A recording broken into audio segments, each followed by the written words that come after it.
comment, right? And so it went through different news clippings that basically said the exact same thing, and it went back to like 1892 of kids these days don't want to work. I know, right? And literally right at 8:30, random kid starts like, start the show already, and we were rolling, but it looks bad. It looks like at 8:30 to start the show, and at 8:31 I go, we're on, and, you know, like, but, yeah, it's just the way it caught. So, in full honor of the memory of Kurt, here we go.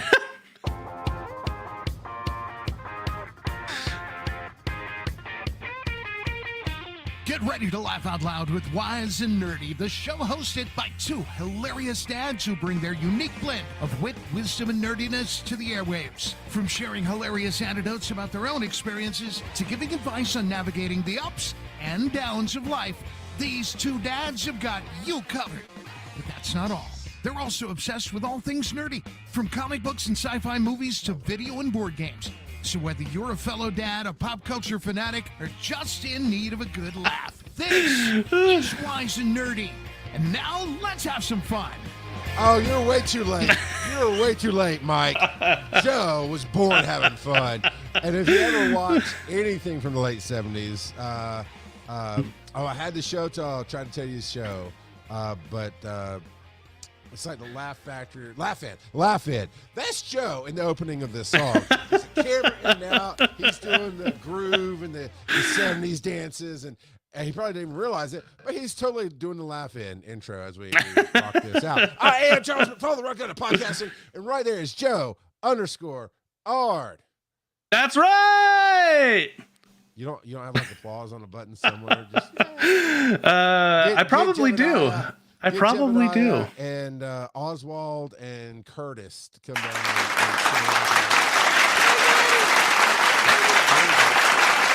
So, hey, man, it is time for Wise and Nerdy, where fatherhood meets fandom. And what we're going to do is be awesome dads, talk about our lives, talk about our views on life, and make each other laugh and get a little nerdy while we do it. I said nerdy with an N, not dirty with a D, because this is PG-13, but we toe that line every once in a while. All hail, King of the Losers!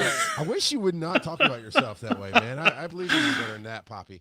So, all right. Why are we here? Joe, we're here to ask a question of the week. I'm just waiting for you to stop your yapping. I'm waiting for you to show up on time.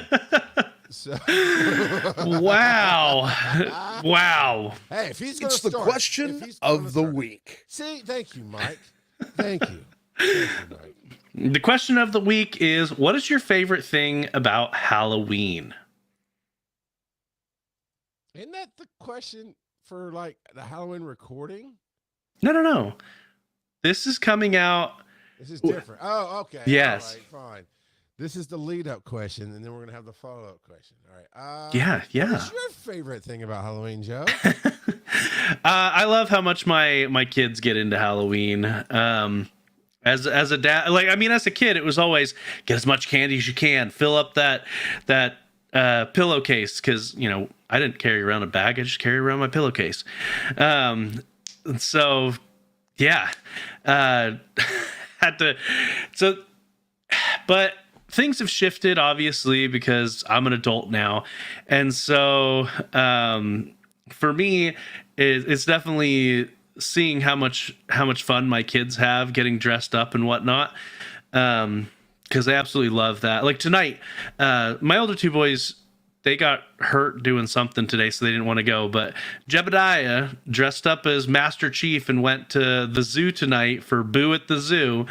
All right. And so he had a ton of fun doing that with his new buzz cut and whatnot. So did he decided he just wanted to go bald for a minute? Yeah. So we normally don't let our kids choose what attachment they put on our clippers, but we decided to let them. And his favorite He chose the number 0. Jebediah's favorite color is red. And so the red one just happens to be the smallest attachment for our clippers. So yeah, he is now wanting to be called Bald Man 64 Master. That's so funny. That's so good.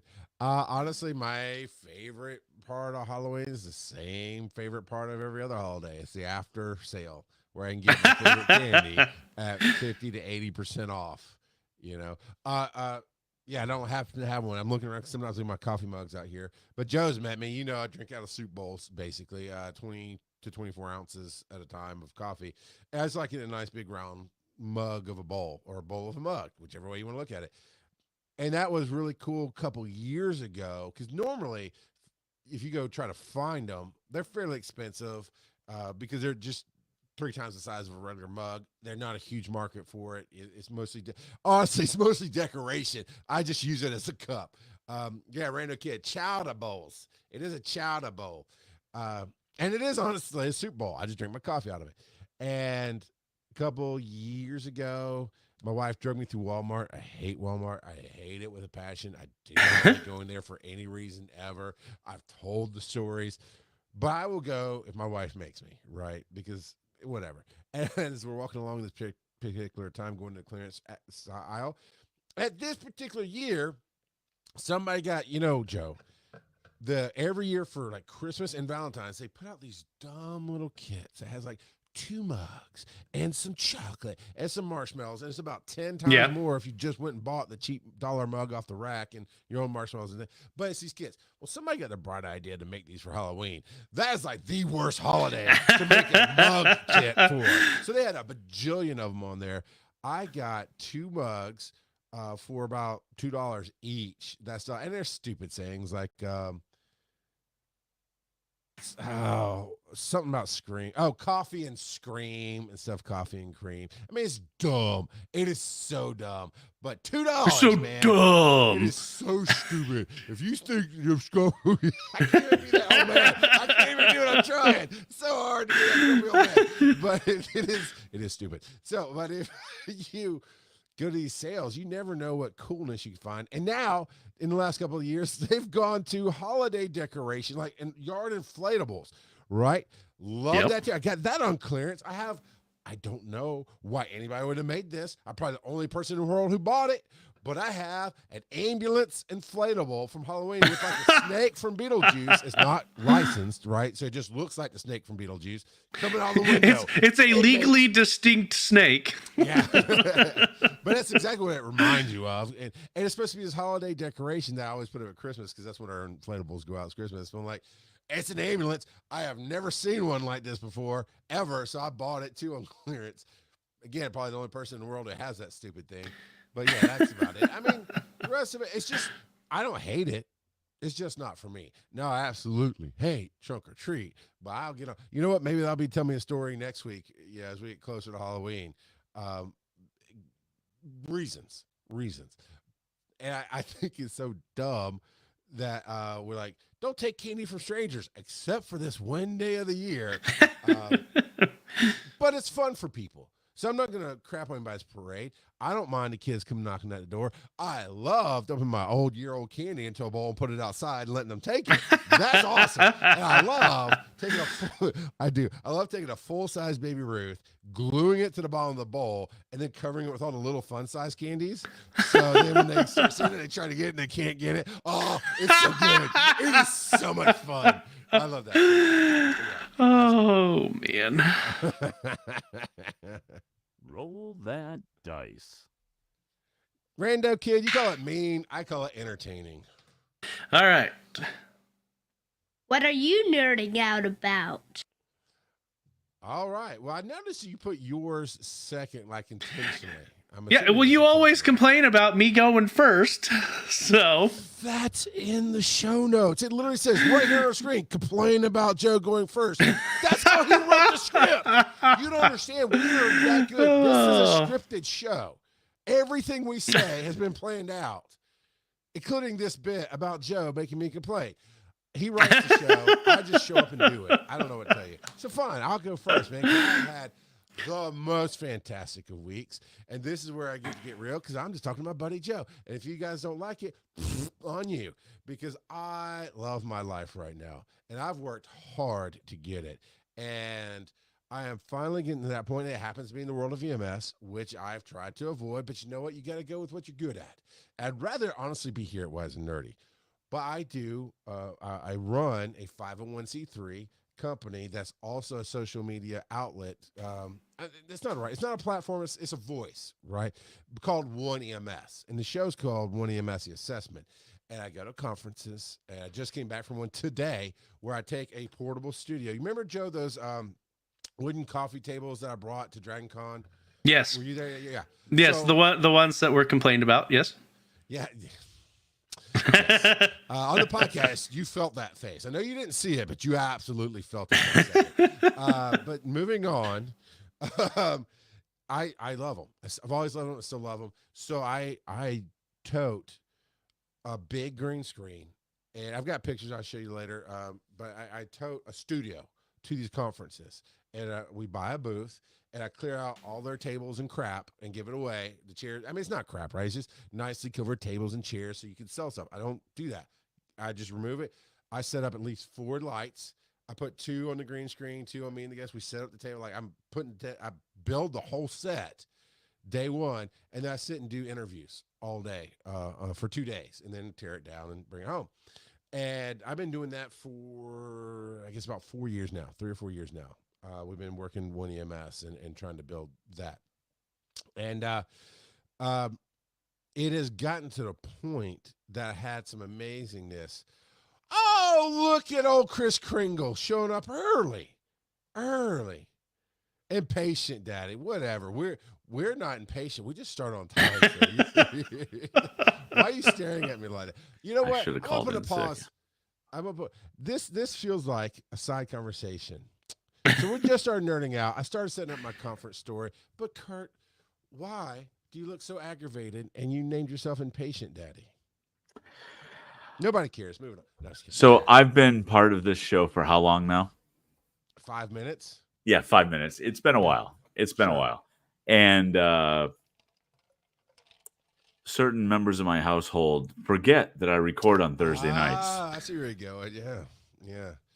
Every It's okay. Thursday if night. Your great grandbaby held you up. We understand. Oh, if only. At least that would be a good excuse. Yeah, you probably wouldn't look so frustrated. You were like, you just come in like, yeah, guys, I got 5 more minutes with grandkid.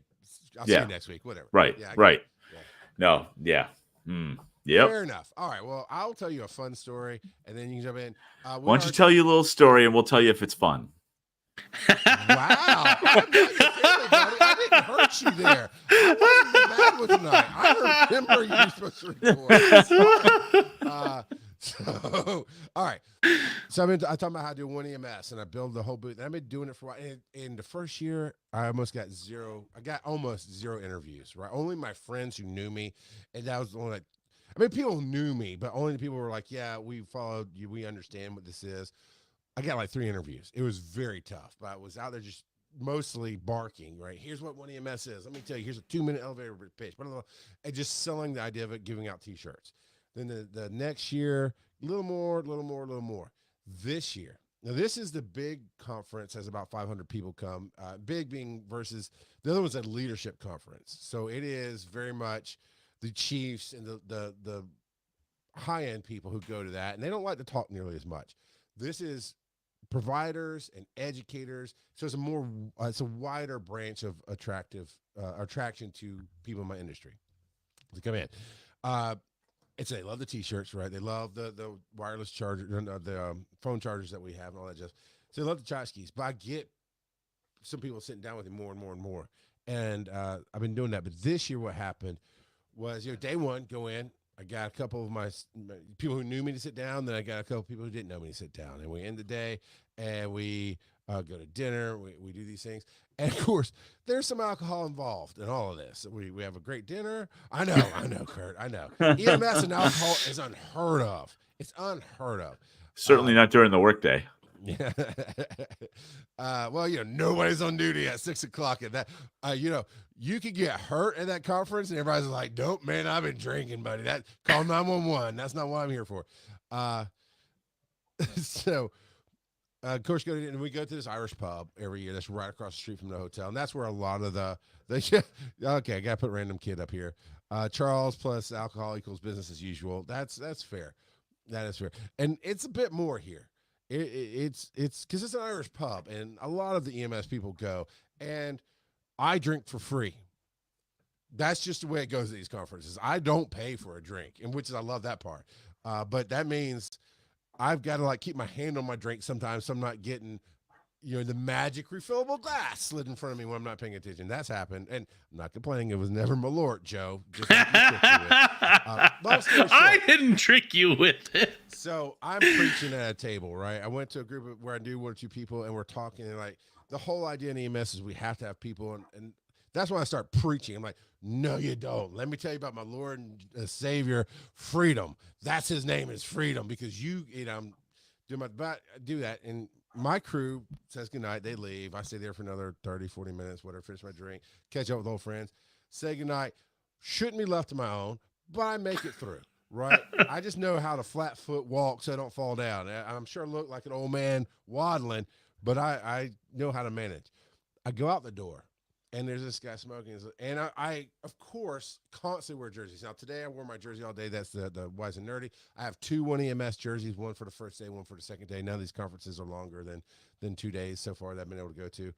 And so I'm wearing my jersey. And so I get stopped. Like, oh, my God, you're the guy. You do one EMS. Don't know this dude. He was a speaker there. Never met him. He's like, oh, man, yeah, tell me more. I've seen you in the booth. And, blah, blah. And I'm talking to him and this other girl. We're all drunk, right? But we're connecting, we're talking, and so essentially I get recognized. And he's like, "Yeah, I was on a meeting with our medical legal counsel like last week, and they referenced one of your shows." I'm like, "Could you like tell me their names? I'd like to send a thank you note, because the numbers don't reflect the reach that I have, and that is a little crazy to me because I look at the download and the watch numbers, and it doesn't sync up with people coming up like, hey man, you're doing a good job. You need to keep that up. We love what you're doing. It's like, okay, I'm reaching somehow. But me, I'm not a numbers horse, like closed horse, as opposed to the other version. But I'd like to have some kind of knowledge that I'm reaching and not just being the artist. Anyway, so that what he didn't tell you is it was Pokemon Go that he heard you on. You know what? Whatever works, right? Stroke the ego. That's all I do. Yeah, that'd be hilarious. Our medical legal counsel reference to your show is Pokemon Go episode 204, where you were talking about that stupid hippie Eevee. Dirty hippie Eevee. And so, cool. Like, I did a drunk text to my partner. It was like, oh, man, blah, blah, blah. I read it the next day. He's like, yeah, I couldn't figure out what you're talking about. And I read it. I'm laughing like, it is so, like, it talks about blood and sugar and this and that. The only line it gets right is at the end. It's like, we're changing the effing world MFer, except it got all the letters right in that. Like, that's the only clear line in the whole text. Like, well, that's about right for me when you leave me alone to my own devices, dude. So then the next morning, I get up. And I'm a coffee guy, right? It's kind of like I don't want to people till I have something hot in my hands so I can drink and wake up with. Well, I'm walking down the hallway of my hotel, and out come these gentlemen from whatever their room is. And instead of going towards the elevator, where they're in between me and the elevator, they come towards me. I'm like, I know this is what I want, but can we make it like, I want to be recognized. I want to be engaged. Can we give it like 30 minutes? But he's like, hey, as long as you've been killing it. Hey. Yeah, exactly. That's how I heard it anyway. What is it? What is it you do? Now I'm wearing my bright green 1EMS t-shirt or hoodie. What do I wear? Jerseys. That's what I wear. Jerseys. And I mean, big EMS. I'm a walking billboard. That's why I wear these things. He goes, is it a podcast? I'm like, yeah. And he goes, well, what's it about? And I go, and I can take a breath to clear my mind to go, okay, I haven't had coffee. Let me get the 2-minute elevator. Let me get my elevator pitch in my head to summarize. And apparently too much time went by, which is 20 seconds. He's like, is it like anything to do with EMS? I don't know where this came from, but I was like, no, it's about dog track racing because we're all degenerate gamblers in EMS. I just hide it under this title. He's like, what? I'm just messing with you, dude. Yes, it's EMS. And I went on to tell him, we're the voice of EMS. We're talking about educating everybody on what it is, getting the public to know what it is, getting us to even understand what it is, and to bring us together instead of all the separation we have in the field of what we do. And we're here to change it for the better. So, and dog track racing is trash. Yeah. It's no good. It's not Catch good. that rabbit. These dogs are worthless. I can catch that rabbit. And I've been. It's terrible. It's terrible. It's a joke, Kurt. Of course it's terrible. All animal abuse is terrible, sir. No, not all. Stop hijacking my nerding out. All right, so I love, I'm getting seen, right? And I was like, man, this is what I've been working for. Didn't realize it was going to come at 8:00 in the morning, day 2 of a conference after I drank most of the night. But okay, I'm okay with this. And then later on, or late that day, I took a video that I posted that morning on TikTok. To date, the biggest video I've ever posted on TikTok for any reason. And I caught this I was just right place, right time. I'm in the right mindset, caught the video. It's a 5-minute video. It's on We Are One EMS on TikTok. And it's about IO. IO is a needle. It's a big needle that you put into a bone. If you can't get an IV to get fluids into a human being for EMS. Yeah. Well, typically, you're not awake for it as the patient. Typically. Oh, okay. Because if you can't get an IV, now you might be. It's rare, but it's typically it's like we can't find a vein to get you the life-saving things when you get into your body. This is our last-ditch effort. The guy who invented the easy IO, which is a drill that makes it more humane for sure, just done. I know it sounds weird. No, thank you. Let me die. You say that now, Kelsey. I need your permission that anytime I'm with Joe, if he even looks a little under the weather, like, hey, you're looking a little pale, I can just drill a needle into his arm, okay? I need your permission. No, it's thank you. Canon. She's going to give it to you. Because she wants you to come home, Joe. I want you to come home. We're just looking out for you, buddy. Long story long. The guy who invented all that, wrote the book on all of it, is a paramedic, still at heart. He works with like high-end military. Oh, she wants you to die too. She's not giving you permission to save your life. She, As long as we're all on the same page. Yeah, it must be the life insurance at his job. I get it, sure. So the guy who he works with high-end military people like to do the research, and of course, military. If you are unaware, the U.S. military are guinea pigs.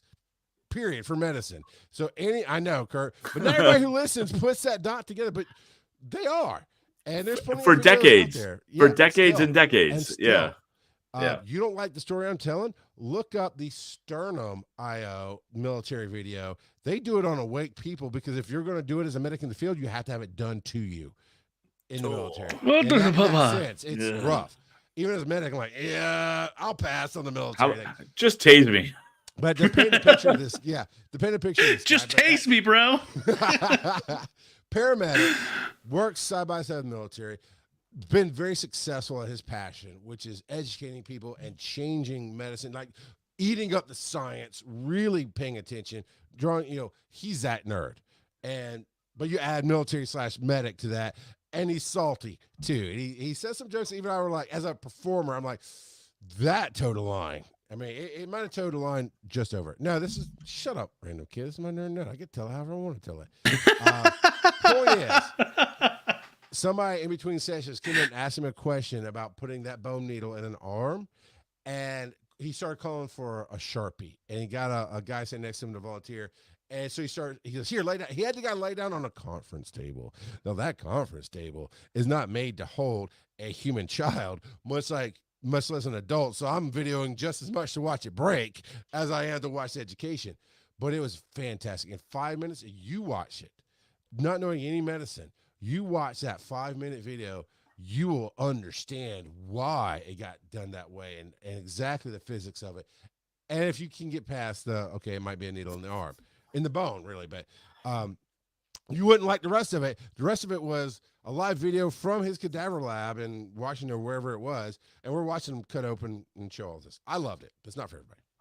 But that video, that 5 minutes of him just bam, bam, talking, showing, educating, look, and it's all practical, and it all makes sense.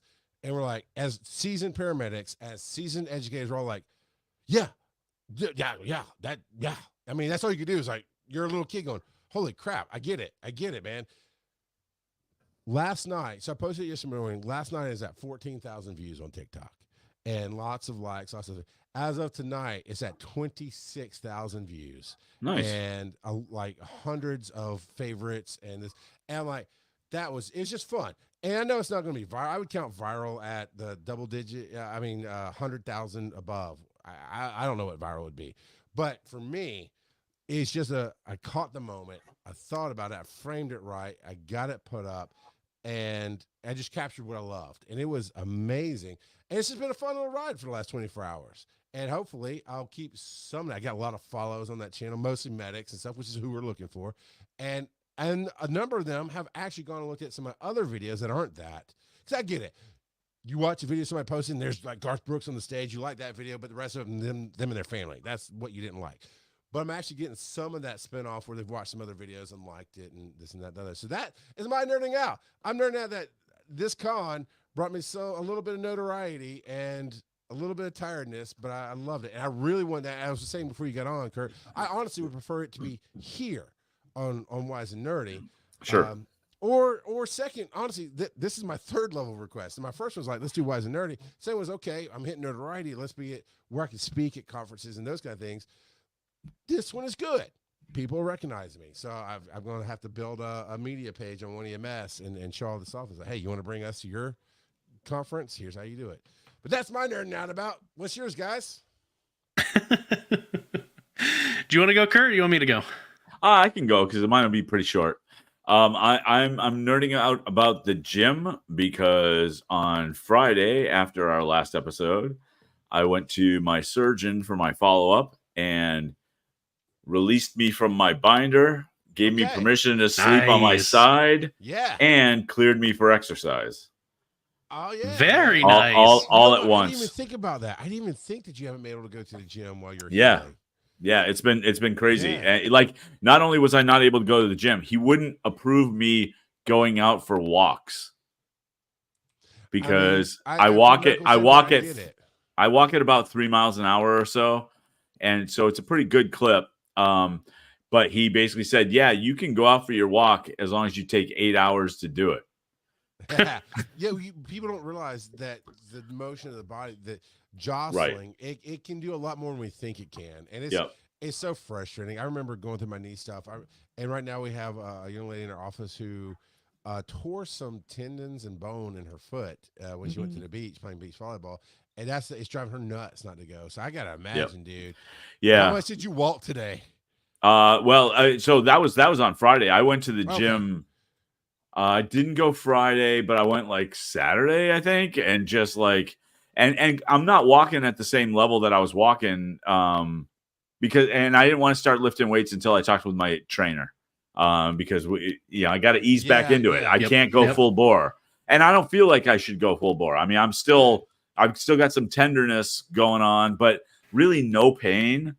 When I had arthroscopic surgery on my knee, that was more painful than being cut hip to hip. Okay, because that's what I had on my knee, so I get a reference point. It's really weird. But the gold was sleeping on my side. I was averaging about 2 hours a night sleeping for the last 4 weeks. And this weekend, it was like 6 and 7 hours respectively the first 2 nights, because it was like, oh, and I don't have to wear my binder. And so it was like, oh, glorious. It was just great. I turned off all my alarms and just said, I don't care when I wake up. Just let's just go. And so it's been wonderful. And I'm still feeling better every day, which is even better. So the weird part is in about 2 weeks, I have to make the decision on whether or not I'm going to run that Spartan race. Ooh. Yeah. I think I'm not. When is it though? I think it's a little too early. November 9th.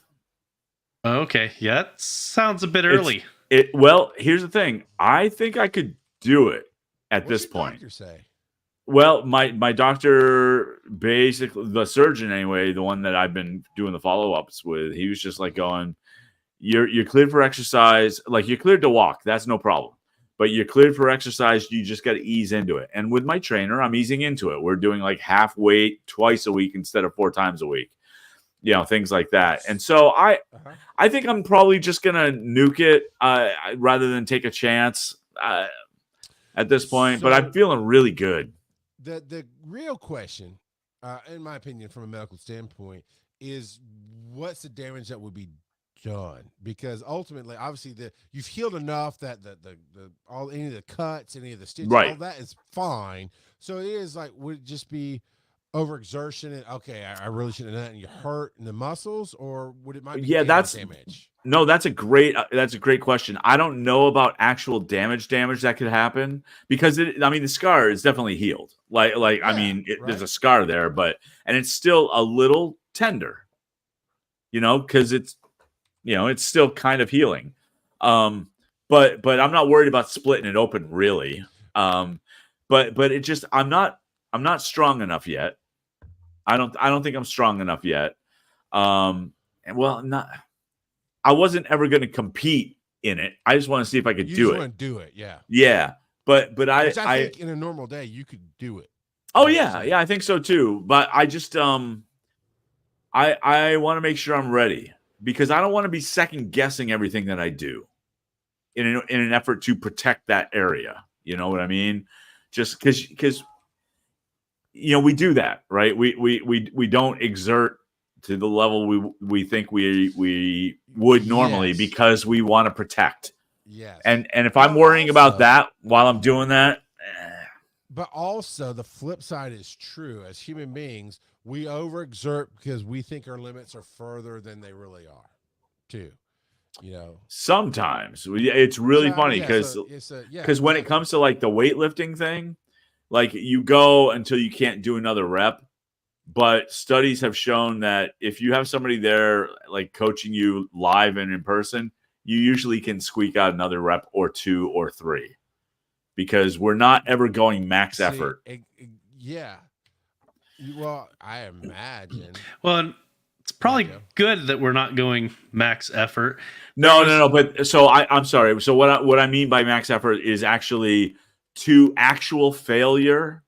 When you're lifting weights, and again, in a safe environment, doing the form the right way and everything, one of the things that you do is you push until you can't push anymore, and then you don't do more than that. But that going to failure thing is pretty common, only with good form. Again, I'm gonna reiterate that because that's when you start getting hurt is when you don't do it with good form. And so most of the time we don't judge our own failure rate decently. Like we can do more than we think. So, yes. But again, the thing is with the Spartan for me is it's a thing to see if I can do it. There will be others. It's not like a one and done. I don't have to get this done or else I'll never do it again. It's just from a corporation standpoint, I support Tough Mudder over the Spartan race. I've heard really good things about Tough Mudder too. So look, the Spartan thing, the main reason why I wanted to do it, well, one is to see if I could do it. That's the biggest one. But also, it's inside Fenway Park. Like it's run in the park and all over the park, and I could go into places of Fenway Park that I would never be able to otherwise. Yeah, no, that's definitely. So, one of the favorite races that my son ran was every year the mayor shuts down a specific landing strip at Hartsfield, and you run the airport, and you still get to see the planes on other strips taking off. And it's at 4 a.m. because you gotta get it done by 7 because you can't shut down it longer than that. But yeah, that's really cool. So I get it. Yeah. So Joe, can you top celebrityism and healing to be a Spartan? Are you knowing out about anything cool, man? Well, so a couple weeks ago, I mentioned that I was really getting into the Libby app, where I could. The library. Mm-hmm. Yep, the library app. And so the first audiobook that I have finished is Dune, and it was the first that single audiobook contained the first 3 books of Dune, which is what was made into the 2 movies. So they took the 3 books and made the 2 movies. And after listening to the audiobook, they did a fantastic, like I already liked the movies, but they did a fantastic job of book to screen adaptation. Even the stuff that they took out, I'm like, no, I fully get why they took stuff like that out. And maybe in the post show, I'll do some spoilers because I think you both have seen the 2 Dune movies. Yeah. But yeah, no, it was really, really good. And it's one of the only books that I've read that is that's in third person omniscient point of view. And so for those that are unfamiliar with the term, it's a lot of books are third person, but you usually are limited to which characters you can hear their inner thoughts. Whereas with Dune, the author jumps into multiple characters' heads whenever he needs to for the story. And so, yeah, so it might be the first book I've read in that style. And it was really interesting to see because I know I was listening to it and they had voice actors that could play the different voices, or they had a few people, and so they did different voices for each character, so that helped in differentiating. But even without that, the writing was very clear on whose thoughts you were jumping into at any given time, and usually it was very limited to a sentence or two to complement the scene that was going on. And it was fantastic. I've already put in a hold request for the 4th book. The next 3 books are their own separate audiobooks. So I've already put in a hold for the next one because I'm curious to see how far they end up going with the movies, because I think they've done fantastic. I haven't looked at the numbers, but they seem rather well received. Yeah, and isn't there a TV series coming out as an offshoot of that too? Oh, I hadn't heard that. I think so. I haven't heard that one either. Yeah, I think it's going to be like an HBO series. Yeah, let me find out. Well, but there's 20 something books, but the original author only wrote 6 of them. Mm-hmm. I think all, or at least a majority of the rest of them are co-written by his son and someone else. Okay. But yeah, so my plan, at least for now, is to just read the original 6, or listen to rather the original 6. Right. But yeah. Yeah, it's Dune Prophecy is coming out, and I think in November, like this year. Oh wow, I didn't realize that. Yeah, interesting. I wonder what Chalamet in it. And it centers on the lives of the Bene Gesserit. Okay. All right. So this is probably a prequel. Yeah, would be my guess. I would think the prophecy that predicted. Yeah. Probably. Because the next book in the series is Dune Messiah. So I would assume that Dune 3 is going to be going into that. But yeah. Yeah. So this says 10,000 years before Paul Atreides joins the Freeman. Okay. So very much a prequel. Very, very much. Yep. But yeah, no, it very, very, very good.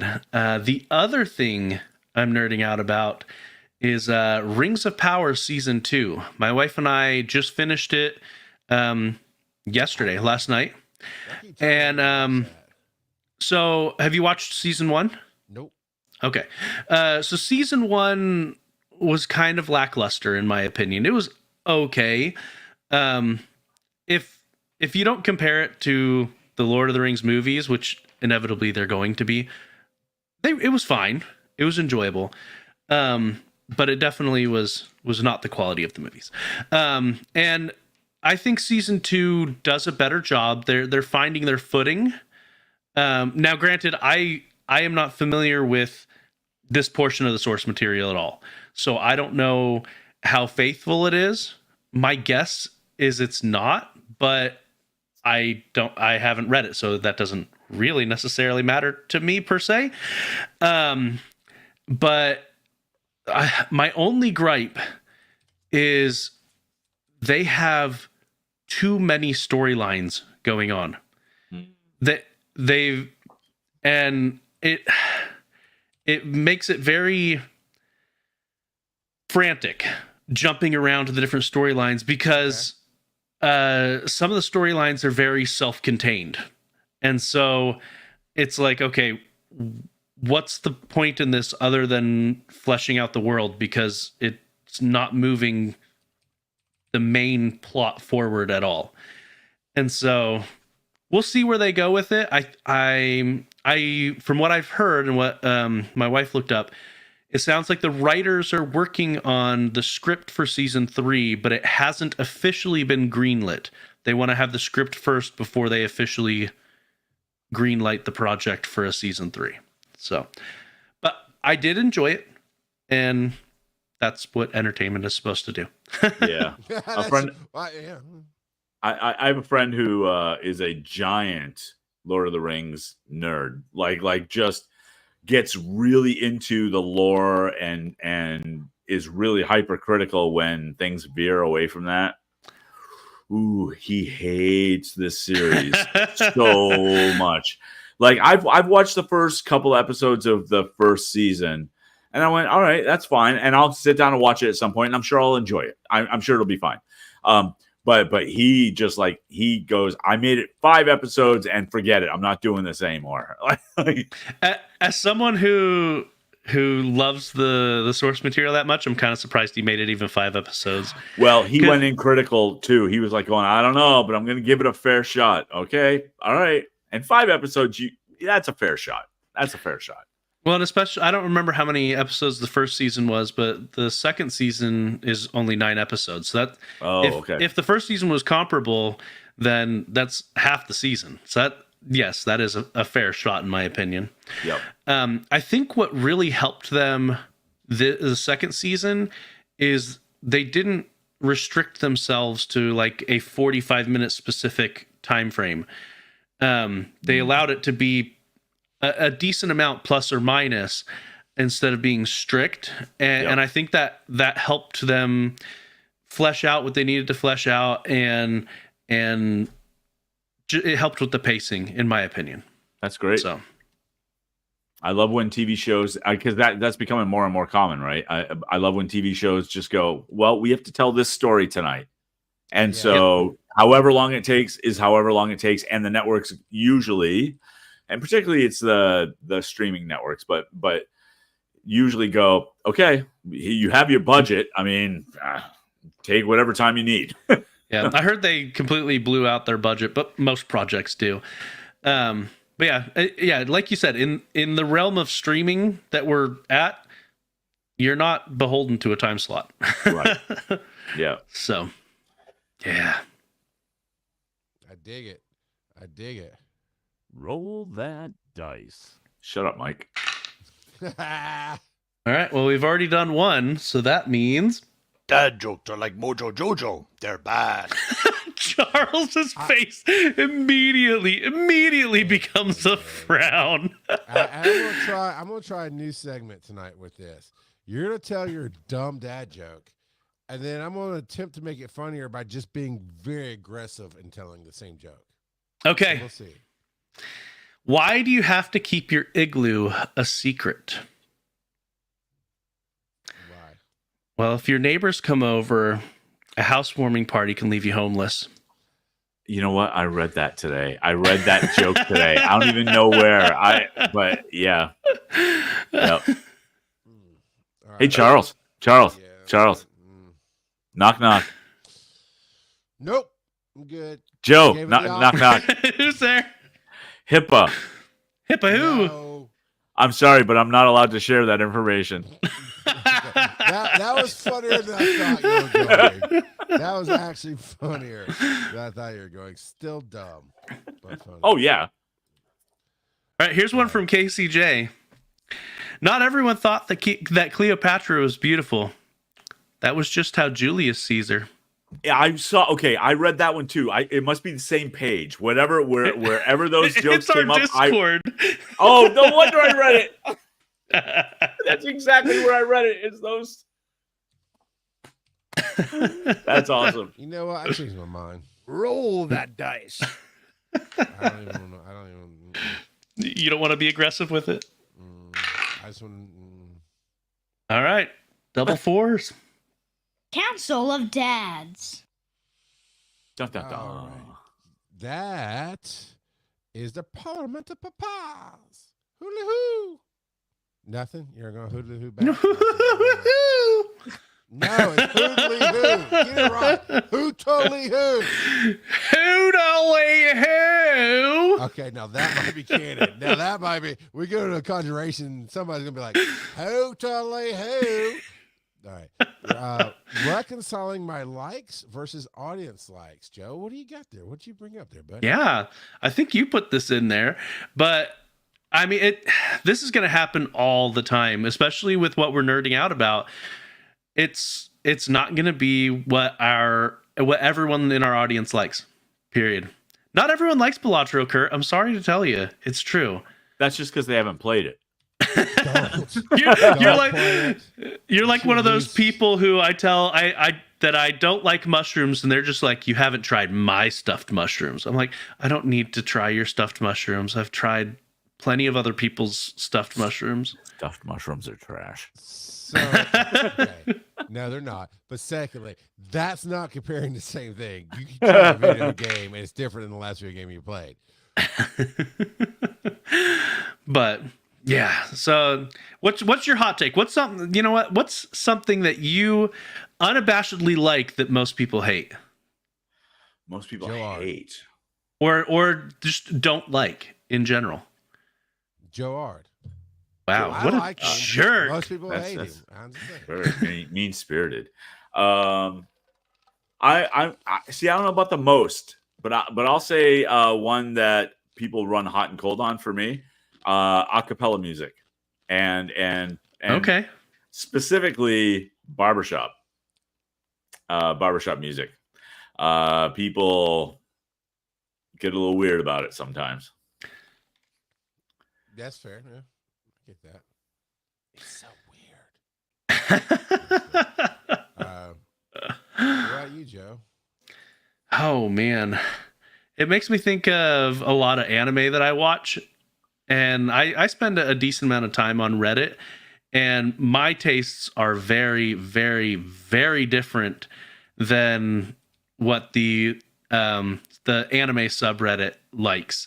Because they do, there's people on there that they compile the week's episodes and they compare the number of, they have a bunch of different metrics, like how many likes it got, how many comments it got, things like that. And they rank, okay, these were the best shows this week. And I'm like, yeah, most of those I tried and dropped, or I didn't even bother trying because I read the synopsis and I'm like, no, I don't care for that. But a lot of people trash on isekai anime, and I'm a sucker for isekai. Can you give me a definition for that? Because I've seen isekai thrown around in terms of like just anime in general. Yeah, so most people would, the English term would be like portal fantasy. So where you're teleported to another world, either teleported to another world or you die and are reincarnated into another world, things like that. Okay, so kind of multiverse type stuff, like yeah. Well, because one of the things that I had been watching and still have to finish is the Suicide Squad isekai. Okay, yeah, I finished that one. It was pretty good. I liked it so far, but I've seen isekai all over the place recently, and I wasn't quite sure what it referred to. So cool. Now, Joe, can you use it in a sentence? I like isekai. All right, now you have a definition. It's using sentence. Can you spell it without looking at the screen? Isekai. I wouldn't know, so fair enough. Yeah. I can use it in a sentence. Charles McFall isekai that we like to make bad jokes with. How do you laugh like that's a surprise? Something in his mouth. I knew where he was going. Oh, there's actually an isekai that's airing right now, second season of it, that I think you would like, Charles, called Shangri-La Frontier. Okay. What's it about, Charles? Yeah. It's about the random gods who came down from Shangri-La to fight the Greek gods in a cowboy western setting in Nevada. I had you kind of in there, cowboy western setting in Nevada. However, I think it's about an all girl singing group called the Shangri-Las, and the adventures that they have fighting crime in the West. What was the name of the girl group in Feed Me, Seymour? Little Shop of Horrors. Yeah, it was the. It's not the Shangri-Las, but it's No, it's not close, something like that though. Yeah. It just reminded me when you said that. So, Yep. Shangri-La Frontier is the main character loves games that are trash. Like they're riddled with bugs, and he just loves it. And so it actually opens with him beating one of these trash games. And he's at the climax. He beat the final bad guy, and the princess is, singing his praises. And he jumps over and just starts wailing on her in the game because there's a glitch that during the cutscene you can do whatever you want. And apparently she's a horrible NPC that he hated the entire time, and so in the game he just is wailing on her. But even though he loves trash video games, he decides to try one of the top tier games called Shangri-La Frontier, and so it's him playing that game where if you've ever seen it, he's wearing a blue bird head and he's wearing shorts, and that's it. That's all he's wearing. I might have seen that in a meme somewhere. Probably. So anyway, yeah. There's going to be plenty of people that would hate Shangri-La Frontier, even if just for the sole reason that it's an isekai, because a lot of the anime community talk real bad about isekai. I would say, honestly, I'm gonna keep my answer kind of short on this one. Everything you will find, he hates everything. No, it wow. says my likes versus audience likes, but you will find everything that you like. You will find somebody who doesn't like it, and I'm gonna take it a slightly different direction into digital media creation. In the early days of bear calling, I would actually put out. I got a little bit of a following, had people on Facebook. That's where we were at the time. And I put out, hey, what do you guys want to hear about tonight? And I had somebody wisely DM me. It's like, look, man, we listen to it because you're entertaining, because of this, because of that, whatever that you do. Don't just do what people want to do. Then you'll never be funny. You'll never have fun. It won't be good. And that's what I took to heart. So I never actually, listen to Pokemon Go podcast. I never actually care what the audience likes when I'm doing my thing, because I've learned to enjoy it myself, and those who enjoy it, just like you were talking about with your isekai, Joe, you find the right group, you find the right panel at a place like Conjuration, and you will just all be gushing over all these different isekais that are out there. I barely remember that as a Portal, anime. Portal Fantasy. Yeah, that. So everything that you like, you'll find somebody like it. Now, the real question is, how do you handle it? And I tend to step back with somebody like, oh, that's dumb, or blah, blah, blah. I'm like, cool. I like it. I don't really care what you think. You know what's cool is get there. For guys like us that do a show and we talk about things that we're nerding out about. Mm-hmm. I think part of the appeal, and because I find this when I'm listening to other podcasts too, part of the appeal is even if I'm not into that subject matter, if I know that the passion of the people that are talking about it is there, yes, then I find that way more compelling. Right? Yeah, I've listened to so many different podcasts that I don't care about the topic, but the people loved the topic. Yep. And it's really, really compelling to listen to them talk about it. Even though you may not care. I love that you mentioned that. I've mentioned this podcast a couple of times on the show, Intentionally Blank, but they did an episode about the Ninja Turtles Mutant Mayhem. Yep. And how they absolutely loved it. They were comparing it to the Spider-Verse the entire time. And so I was like, you know what? I'll give it a try. and it was actually a lot of fun. I watched it with my boys, and they absolutely loved it. Oh, They no, were it's loving fantastic. every I just moment of it. wouldn't have compared it to necessarily. I think it's mostly the aesthetic that they were comparing it to. Sure. Okay. All right. I can get that. So, yeah. But yeah, no, you'll find for everybody who likes what you do, you'll find another person who hates it. You know, it's the reverse. I love the statement when somebody's trying to tell you something you should do or that they love that you won't like for Joe mushrooms, whatever. It's like, oh, no. I love that for you. That's such a great statement. And every once in a while, a lot of times I'll say, yeah, no, whatever, sure, I like what I like. I don't care. Sometimes like, oh, I hate that you're so miserable. You don't like anything, Bubba. That's okay. Look at me, I'm happy. Now move along.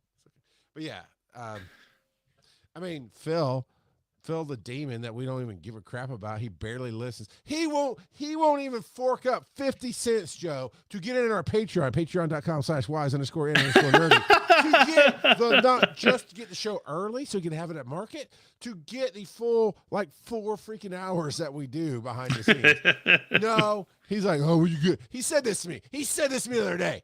Oh yeah, when you get around to editing it, and I'll get on Saturday, like, no, buddy, I edit it immediately. You have to wait because you're a trash panda. That's it. He hates that we go on for 20 minutes about the anyways, but that's the thing. You can like my energy. I can like Kurt's energy, whatever, not care about what he's talking about, but go, oh, okay, now I'm starting to figure out if you like this and recommend it, it's not going to be for me because I like other things. And that's a good balance. And I learned that reading the GameStop magazine, Kurt, back in the day. Yeah. There'd be they had this specific article, there'd be a pro and a con. It had 2 editors. And on every topic, I don't remember his last name, it's Chris something, but on every topic, I didn't like his take. Like if I played the game and I loved it and he hated it, I was like, but I loved it. Everything you hated about it, I loved. And that's when I learned, okay, cool. So I liked his writing. It's very well thought out. He was not judgmental. So, okay, cool. Now I'll read your article and go, if you love that game, it's not going to be for me. And that's all really entertainment is. Right. Yeah. Yeah. And some entertainment areas or just areas of nerddom, what's really striking to me sometimes is the gatekeeping that happens. Yeah. Which, and part of it is like the isekai thing in Reddit. There's and this is a prejudice on my side, so I will fully admit this. But when it comes to Reddit and things like that, it almost feels like they like what they like, not because they actually like it, but now that's the identity of that Reddit. They've absorbed the identity of the subreddit. And so no matter whether they actually like it or not, it's like, what do you mean you don't like Speed Racer? Again, I'm going old school, but it feels a little weird to me sometimes where it doesn't feel genuine. Like if they get stuck in an echo chamber and it echoes so much that they're like, these are my thoughts now. Right. And then you talk to an individual and they go, well, I haven't actually seen it yet, but but it's bad. So bad. Yeah. Roll that dice. Honestly, I fell out of love with the Star Wars franchise because of the caustic nature of the fan base. I believe that. And I mean, and you could argue writing and other stuff, but the caustic nature pushed me further to go, it's just tough for me. What's the number? How do I live without me? I think I might have put this one down too, but I don't remember it fully. How do I help my kid overcome weird idiosyncrasies? So how do we get Jebediah to not try to be a 64-year-old bald man? I put this down actually, and it's because of Jebediah. What does it mean? So just some weird things that are completely irrational is what I'm getting at, because I would love to hear your guys' advice. Is he like skinning squirrels alive or something? Or? He hates buttons. Just on shirts. He absolutely loathes them. So on Sunday, I'm wearing, my normal button-up shirt on Sunday, and he asks for some milk. I get him his milk. He sees I'm wearing buttons. He throws a tantrum, won't accept the milk because I was wearing buttons. Like I don't even know how to even begin to break that down. Or he refuses to hug people. He's 5. He refuses to hug people if they're wearing buttons, and it's so weird. I don't. When he was 3, how long was he out of your presence and care? Because it sounds like somebody tortured him with some buttons, and you just didn't know it, man. He's got some deep psychological scars there, my friend. Yeah, Kelsey, what are you doing that I don't know about? Buttons hurt his feel. I mean, that's a quote. But so I don't know that we can help you with this, man. Because that's not what I was thinking with idiosyncrasies. But yeah, me neither. Yeah, let's work on some of this. Let's talk it out. So tell me more about buttons hurt his feelings, because that sounds like a direct quote. Yes, no, he has told us that buttons hurt his feelings, and like if my in-laws, if his grandparents come up and try to hug him, and he sees they've got buttons, he will slam doors in their face and lock it so that they can't get to him, and he hates. Does buttons. He have a hard time buttoning things up himself? He never buttons things himself. We always button stuff up for him. No, but I wonder. Again, I don't know, because it's a weird one. But in general, when your kids are being irrational, what do you do? What are some tactics? Well, you're asking what I did, not what I recommend. So I'm being very clear about this. Okay. Every time is different. Now, honestly, my take on his hate of buttons is somebody or something settled in his psyche wrong. Like somebody that he felt weird about, like his instincts were off, and he's young. You don't know how to express instincts. They were trying to hug him. He internalized. He felt really bad about that moment, and the buttons are what landed. So that's something you can work on as he gets older. You can process. Maybe the other thing is kind of like people that have those food memories where they eat something once and it made them sick, and so they never want to eat it again because just thinking about it brings that bad memory. Of course, at 5, it's like our America's daddy, Stephen Adams, says, "I know you got big feelings, bud." You can't really express it. The other thing I think of, like from my own childhood, looking back, is if it were for me, if it were buttons, it would be somebody I didn't want hugging me, and it hurt, and because I felt awkward and didn't want it, and it hurt. Buttons hurt my feelings. I don't know. He's 5. It's hard to say. You'll have to work through it, but. What I did for my daughter, she was 5, I want to say, about the same age.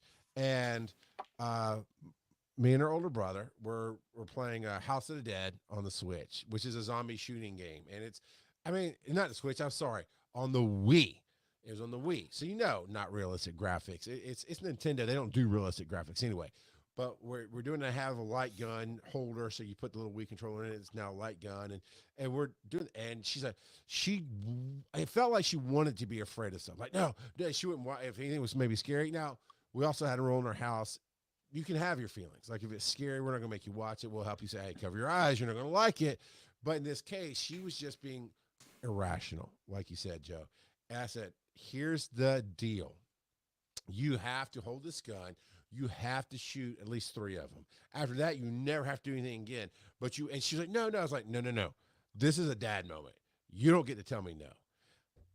We're going to do it together. And if you never want to do it again, you never have to. She shot and I helped her, aim and everything. And I was like, we're going to shoot it in the head. And she shot it and it dropped. And the second one's coming at her. And then she shot it. And then I took my hands off and she shot the next one and the next one. And then all of a sudden it went from this irrational fear because whatever reason, she's 5. You can't really connect the dots here, but I went to a triggering of, leaning to the words later I use in life, lean into your power, lean into what makes you feel strong. And it was just it became her favorite game. Like she would always want to play it with me. And that's what I did. And I say, I don't necessarily recommend it because it is different for every kid. You can't just you could, I don't know what results you would get if you forced Jebediah into a full tub of buttons, But in the game with the fear, it was set numbers. So you know, 1, 2, 3, you're done. You know you're done. And then you can be free. And then she found the strength. And it was fine. I don't know. Yeah. Have you asked further questions about that? We've tried, but it's always some variation of they hurt his feelings. Because what the only thing I can think of, and again, I have no idea, but it could be that literally he got hugged by somebody and a button dug into him. It could be. You know, it's something like that. Yeah. I mean, most of the time, kids will grow out of it. The thing to keep an eye on is whether or not it's indicative of something like an OCD type thing.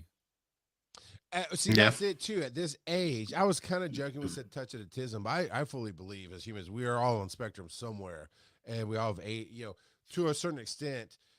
I'm seeing more and more people start to realize, like, hey, you don't. When I say hear voices, I don't mean like schizophrenia. I mean you're talking to yourself all the time. You don't hear a narrative. You don't hear this. You don't visual. Not everybody visual. Yeah, not everyone has an inner voice. Exactly. Right. Picture a barking dog. Not everybody. So, I think there's a lot of us that have something that would be. There's no such thing as normal. There are statistical norms, which is based on math, which changes constantly as we get new information. But it is possible that he might have some indicators of OCD. He might have some indicators of autism or something else. It could be that his brain just doesn't like buttons. But you won't really know for the next couple of years. But I am not a professional in helping anybody in this vein. I just want to be very clear now. I've worked around it. I've talked to some people. I've learned some things as an amateur on my own doing just research. So this is not professional advice, but I can say possibly what I've seen be effective is essentially a feel-good bribery situation. Like, hey, bud, we'll give you an hour on the Switch later on when everybody leaves if you'll let Grandma Margaret hug you right now. You don't force them into it. You let them still have the agency of choice, but you find that reward that says, hey, if you will help us, we'll help you. And who knows? And he still can say no, right? Because until later, until you figure it out, the forcing of yes is usually a backfireable thing that happens. Yeah, because even tonight, his older brother his shirt had 3 buttons up at the top, and so he went to hug him, not even thinking about it, and Jebediah just bolted. He's like, "Nope, I'm out of here." Yeah, No, I'm sorry. Yeah, so all I was going to say is it could be that, you know, in as he gets a little bit older, he may be able to express why better. Yeah, honestly, that could be. Part of it can just be it could just be a 5-year-old testing his limits. I mean, if you're, I don't know.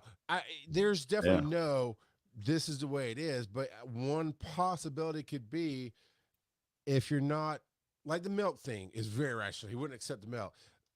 If you're asking me again, I'm a different kind of father. And I told him, suck it up, Buttercup. Here's your milk, and you better drink it. Buttons or not. That's me. That's basically what I said. And he refused. And then my wife went and grabbed it and handed it to him. Same milk, but he drank it after that. Or maybe he refused to drink it and she had to go pretend she got a different cup or something. I can't remember. So, okay, there is this. Kelsey says Jebediah did end up side hugging them to avoid the buttons. Oh yeah, his older brother tonight. You know.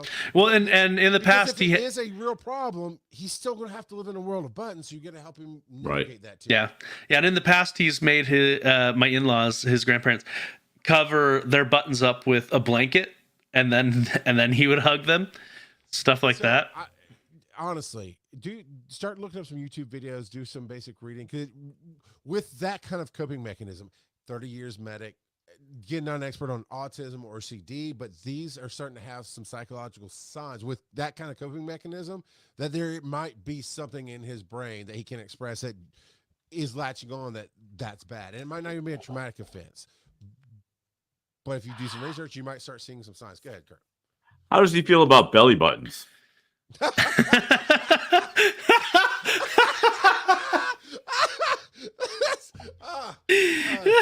Oh no!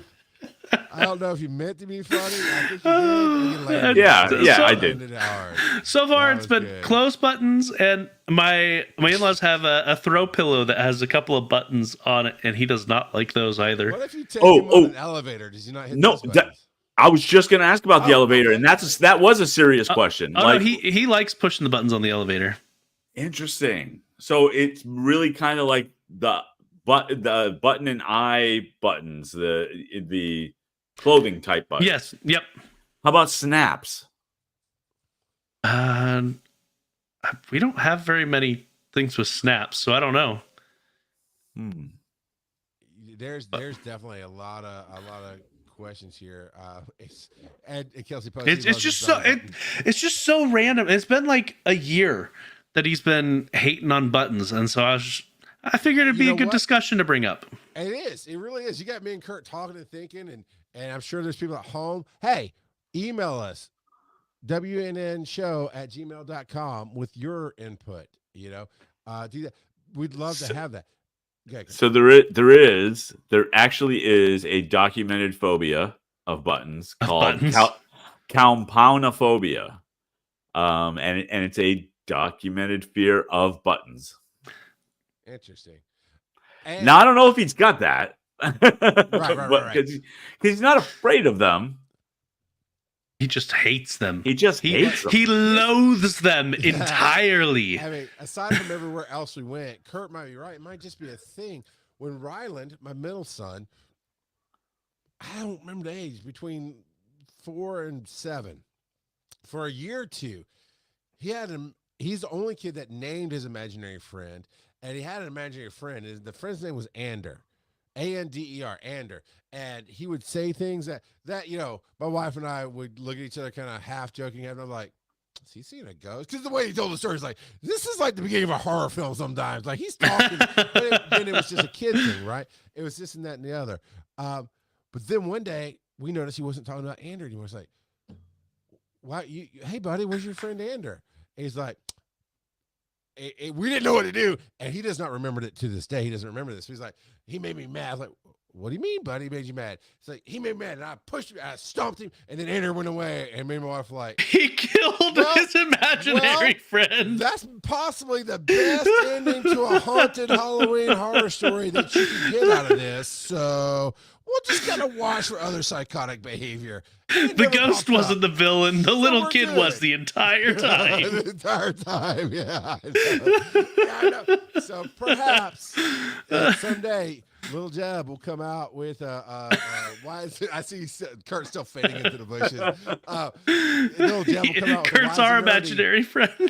Right, little Jeb will come out with a wise and nerdy button-up Hawaiian shirt in honor of his inspiration, Kurt, Old Man 64, and then you're like, I guess he's over buttons now. Yeah. Hopefully. John. Okay, no, I don't care if you have a peanut allergy. You're gonna eat your peanut butter. That is not at all where we're going with this. Oh, I think I man. know what the next section needs to be. Let's get paid. But that's not what we rolled. Although I think we've already done both of those. So Kurt, do we really Yeah. want to end the show on a commercial? All right. We only have, There we go. No, I legit rolled the 5. It's okay. It's okay. Time for a commercial break. Shut up, Mike.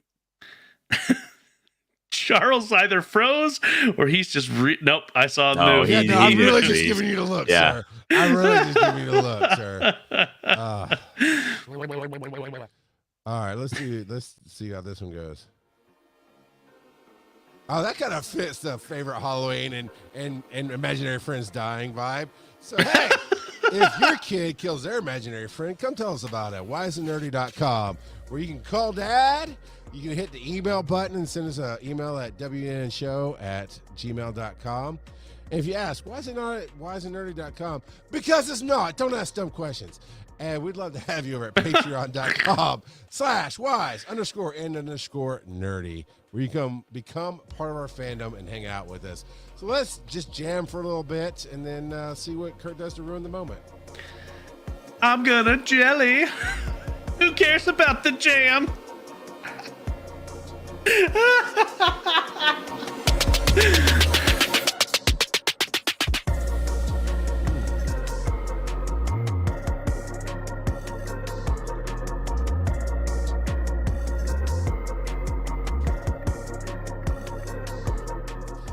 All right, that one actually turned out really good. I like that one. I like that one a lot.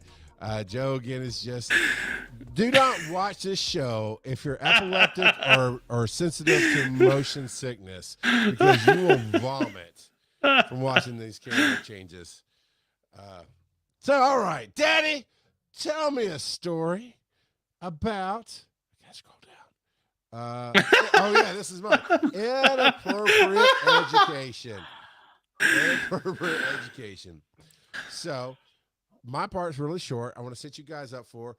I am sure, Kurt. I'm 70% sure you've had professional, like, continuing ed. You go to a conference, something. Okay, yeah. So we've all had it. So the story I told about the medic and the needles and all that jazz. He talked like a military medic to a point. Now, he definitely had some refinement, had some hold back, but he's like, I'm about to get offensive. And he would just do some little mocking things. He wasn't truly offensive, but he's an old school medic. He does not like nurses. And there's a reason. It's okay. But man, he would like, he's like 6 foot something. He was like, pan up, because we had the live cadaver thing. And as a third year med student and a graduated med student doing the video and stuff for the lab, he's like, pan up, and it shows the face of the med student. He goes, she's Japanese. And I forget the point he's making. Is like, that seemed a little unnecessary to your point. He's like, look at me. I did one of those 33andMe's, and guess what? I'm Nordic, Viking. Who's Irish here? And this truly little guy, short guy, stood up, and he's like, and he didn't look like he was standing up. I mean, but he's like, yeah, see, and then you know what happens when an Irish army came at the Vikings? I just held my pole up and and even at that point, I'm like, we're medics. Oh my. We're laughing at most of your jokes, and when you say 4-letter words and this and that and the other, but that one seemed a little on the line. It was forgivable because it wasn't blatantly horrible, and it did not take away from us learning and entertainment. But I was like, that's a little inappropriate for what we're doing. So, guys, do you tell me your inappropriate education stories? Mine's not as blatant as that because it was accidental, but at work, my former manager decided that everyone needed to take these SQL Server classes, even though we had like 2 things that use SQL Server and they hadn't changed in 12 years. And so he decided, though, that we had to take like 17 different classes, although after the first one, I was like, no, I'm not doing that. And luckily he didn't push the issue, but that might be another reason why he hated me. Anyway, so in that first class, though, I guess to preface, my manager's name is Akbar. And no, this is not a trap. Dude, you got to give me a chance. I was actually about to go, can confirm, because he's told me stories about the manager before. And then he betrayed me. But wait. I'm sorry. I got us ahead. I do apologize.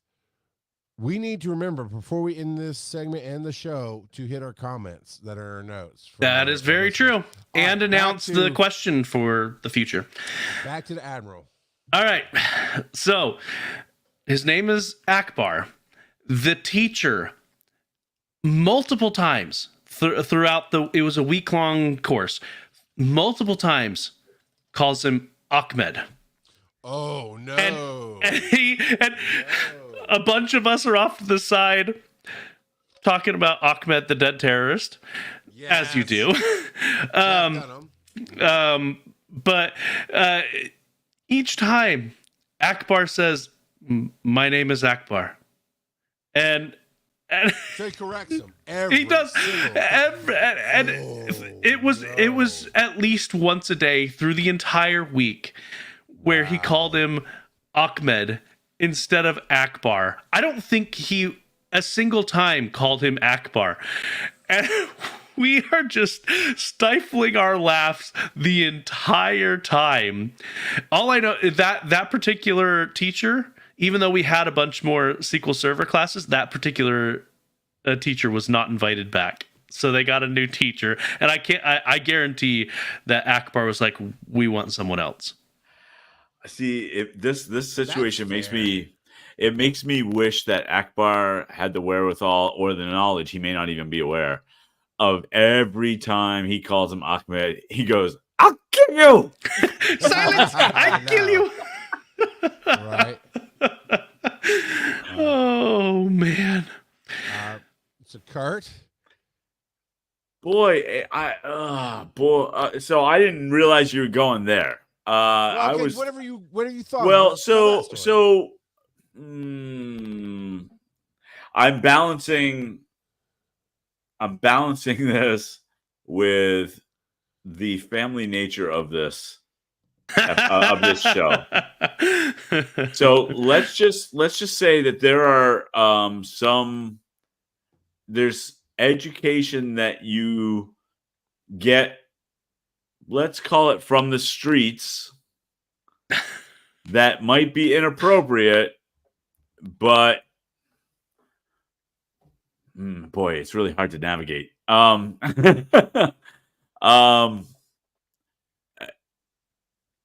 Okay, this is not anything close to real, because it's not anything that I have any knowledge of, honestly. So for this one, but it could be something like, for some, no, it's because you said inappropriate. That's the problem. Yeah, so it could be learning how to navigate the seas of inappropriate substances, so that you, quote unquote, won't get ripped off. You know, the TI-83 you- Plus, the calculator, had a very fun game that I used to play called Drug Wars. Yeah. I think so. That's kind of where I was going in terms of like street knowledge that in a normal setting would be considered inappropriate. And that's actually, You know what I that's a little bit of mean? what the doctor did as well. I mean, Yeah. he's a medic, but he has the knowledge. But that was in a much more formal setting, right? I mean, that's okay.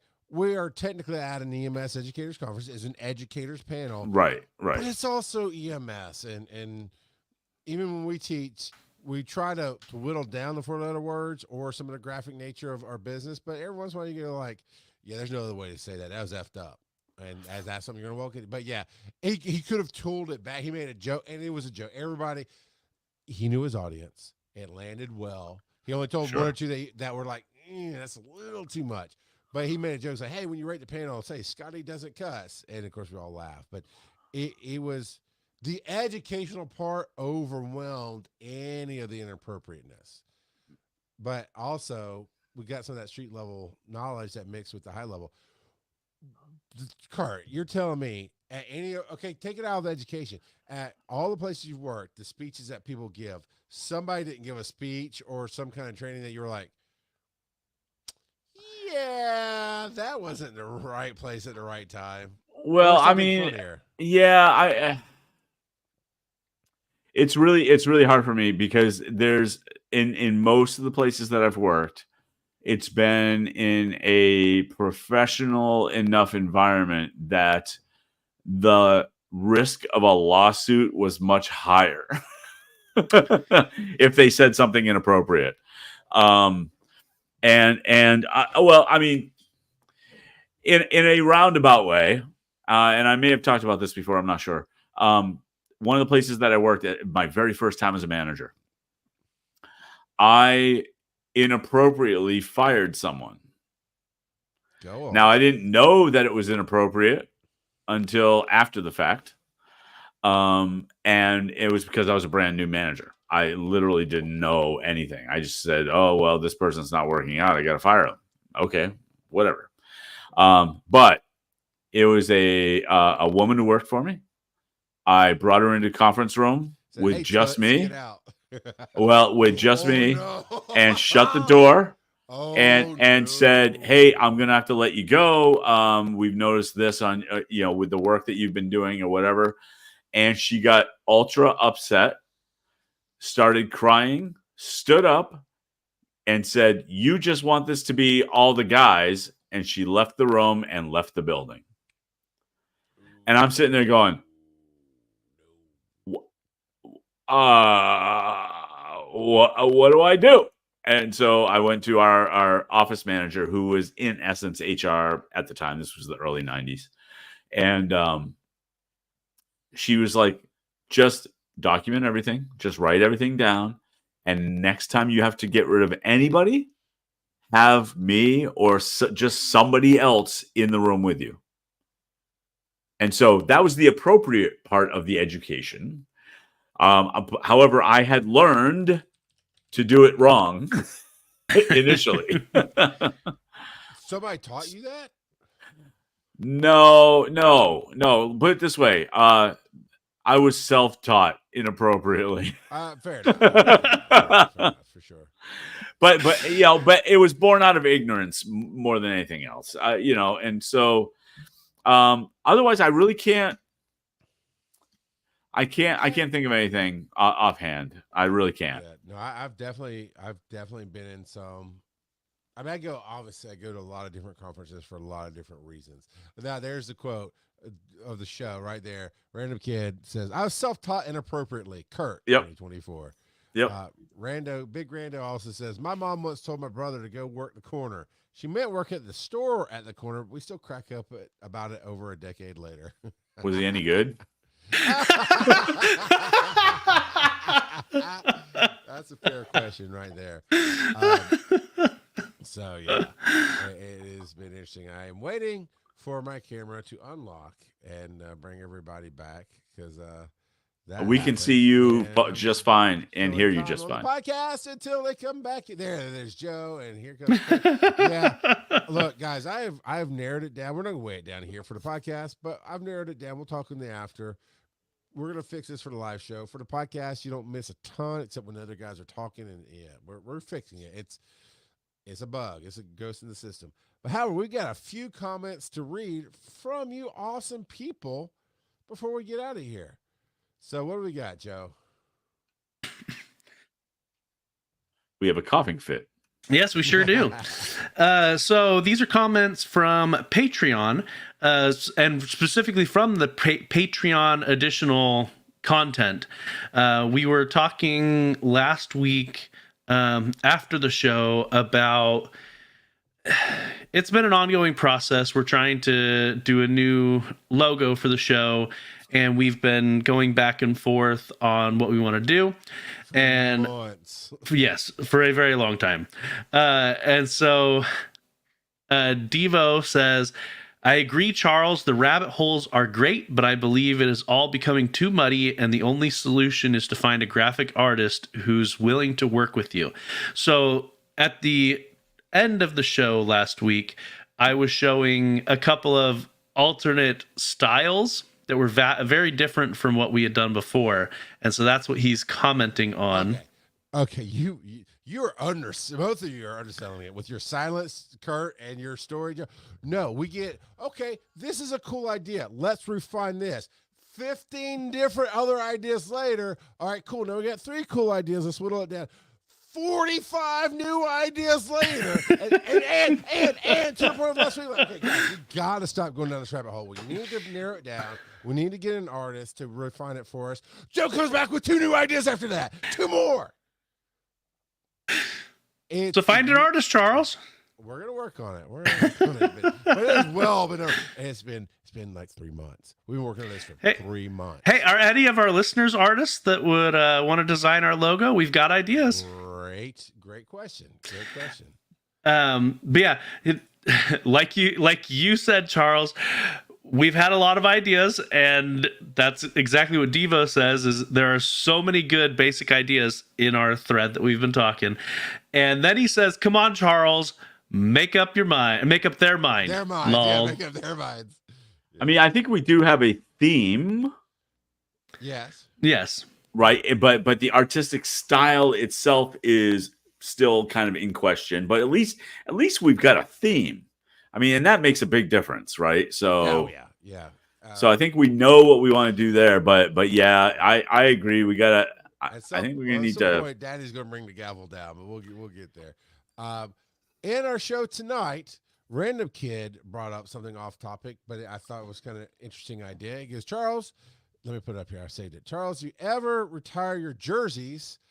Then he followed up with, Charles has more jerseys than a football team, which is actually right. I could go to a week-long. I went to a week-long conference. Dragon Con, for me, is about 8 days. I did not run out of jerseys in 8 days, and I did not repeat a jersey a single day. It has become and you still had jerseys hanging up in your closet at your house. Yeah, I know. Kurt has got the Hawaiian shirt, right? I have found my thing. It's going to be an issue for me. I'm already thinking of 2 or 3 more design ideas I want to do next year. I want to make a special Conjuration jerseys just because they've been so kind to us. We're going to talk about Conjuration before we get out of here. But then he says, you retire them, sign it, put it in a frame, and sell it. I love the idea. I think you're 5 years ahead of your time right now. Because I think in a couple of years, we might have the audience that would love a Generation 1 jersey. They might buy it. These things are not super cheap. They're not very expensive. But it'd be something that we would have to do to benefit the show. And it looks like my camera locked down again. I don't understand what's going on. And we're not seeing that. I'm gonna bring him back in. We're gonna some more comments here, and then I want to talk about Conjuration. But I love the idea, random kid. I don't know. It's getting worse as the night gets on. We're about to wrap this up here, everybody. But Joe and I are going to Conjuration. Honestly, Kurt's still invited. We might work it out. I don't know. I can't. Oh no. I think you have stuff. I honestly think you have conflicts that week, which makes it better. Yeah, I think you have a barbershop quartet competition or something. That's not this weekend, but next weekend. No, it's November 14th through the 17th. I think you did have something. We talked about. I think I've got something. Yeah. It feels better to not be able to connect because you're like, my other passions are crossing paths here. Yep. But yeah, November 14th through 17th, if you're going to be in Atlanta or you feel like making a trip out of it, please do come down to Conjuration in Atlanta. Joe and I are doing a bunch of panels, actually. Of course, we got. Yeah, we're doing, I think, 3 panels together, you and I. I think so. And you're a little off on the time. Currently, the most updated schedule is Wise and Nerdy will be Friday night at 9 p.m., which is a great time slot for us. Okay. Burton on, Bob Magoo, and our good friend Mark Gunn is going to come and play the commercial break for us, like he did last time. And it's nice. Fun. And Joe, you end up getting 4 panels, I do believe. 5. 5. So wow. Joe do 5, counting Wise and Nerdy. So one we built together. The rest he just got his stuff on. Yeah, and you and I didn't talk about what panels we were going to request on, but we ended up on 2 more panels together other than Wise and Nerdy. So wow, nice. And I'm following, kind of going back to my nerding out, where I want to be recognized. It's not at 8 a.m. I'm falling prey to my willingness to be a part of things I love. I'm on 11 panels that weekend, and I only designed 3 of them. I designed 3 of them. And the rest of them are just stuff that's like, hey, this would be fun. I told them, look, I just picked out anything that'd be fun. You see what you want to do. And they put me on all of them. So it's going to be fun. It's going to be a blast. Please come out and see us. Do you guys monitor the comments on the Facebook page? Because I just pulled it up and it seems like you guys do it. But I think it was DevoSite who posted here, why did the pirate decide to become an EMT? Oh, come on. Why what? You went digging for this. He wanted to do CPR. Thank you, Kurt, for bringing us home. Good night, everybody. We're leaving. Have a good one. I love y'all. Bye. We do love y'all. Come see this Conjuration. Follow these nerdy dads on social media. Charles at Rock God of Podcasting. Joe at Joseph_Ard. Check out the website, wiseandnerdy.com. And as always, they may not be your father, but they'll always be your daddy. Shut up, Mike. And VO by Kurt everywhere. Tell him to play my recording instead of this one.